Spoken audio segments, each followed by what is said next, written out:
Hey guys, Danny Shaw here. I'm with Spencer Merrell at the park, and we've been cracking whips all day. So I got a few different sets of whips here. Here are a matched pair of 6-foot 275 cord stock whips by Danny Solomon Shaw. Great whip maker. Got some Bullock whips. One of them is also Danny Shaw's.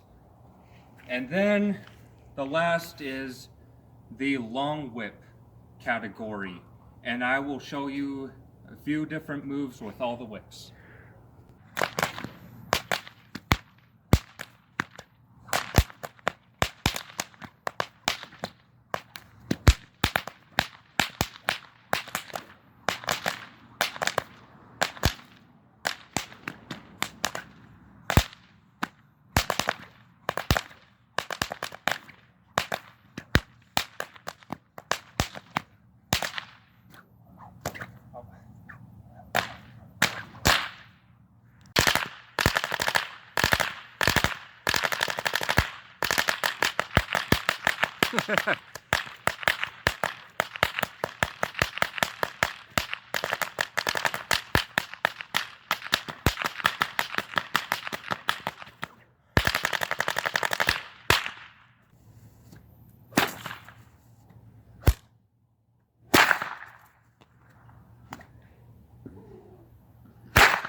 Two made by me, one made by Danny Solomon Shaw. First one,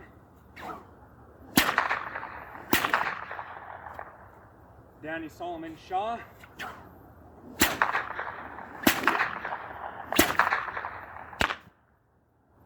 And then last but not least, the 12-foot Bullock whip.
We are now moving on to the long whip category. Here's a pile of all the whips. We've got 10 feet all the way up to 24 feet. Now before I get into that, I'm going to show you how different lengths of whips will affect the flow of the whip. I'll be needing to do other body motions to get the whip in the air to crack. So we'll start off with the 10-foot whip. Not bad, it doesn't drag down as easy. Okay, A 16-foot cowl whip I made for Danny Solomon Shaw. Starts to get a little longer. Bring it higher in the air.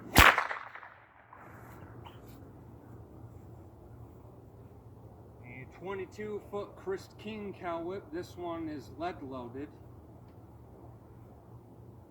And pretty much at this point, you're going to have to start using different body motions to get the whip hanging in the air for an overhead. So I'll start off by flicking the whip forward, moving around, feet in the air, and bam! That's pretty loud. Moving on to a 24-foot cowl whip made by Torrence of Sword Guy Builds. Great whip maker, check him out. Also have to spin the body. It's a little lighter because it is thinner. But I balanced it out on the back side so it hints.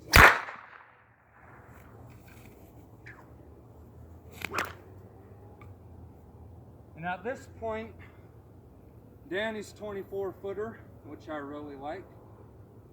The taper can also affect the flow of the whip, which means it'll be a lot harder to bring the whip in the air because about half the length is no taper. We'll have to put a little more throw out to the whip.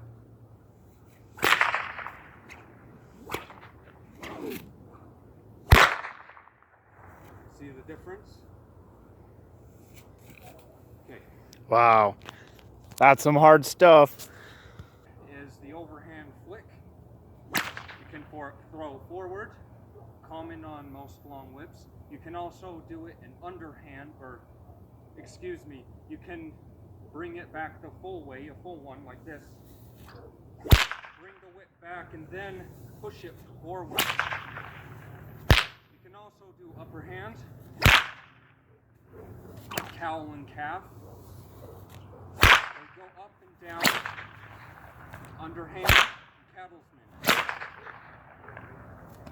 You can also do a overhead crack.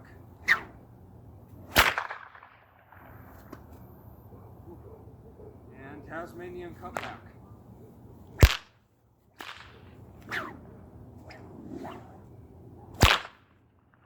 My bad, I'll try that again. Good enough. Here are some multiple combos.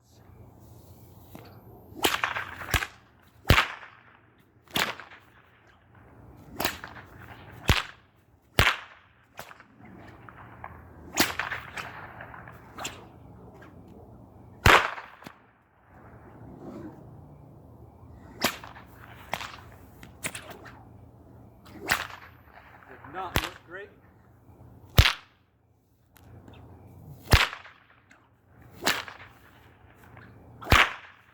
Okay, moving on to the 24-foot cowl whip by Torrence Fisher. Some common moves you can do, because the whip is floaty, are some complex arrowheads.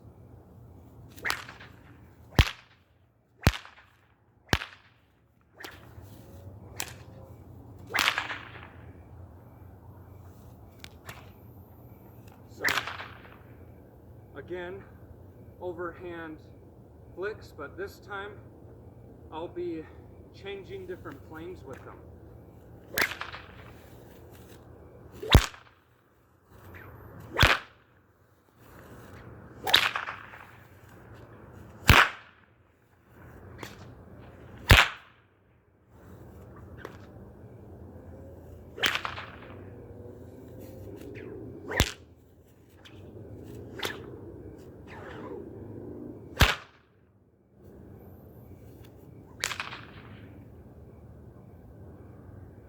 Then, last but not least, Danny's 24-foot cowl whip.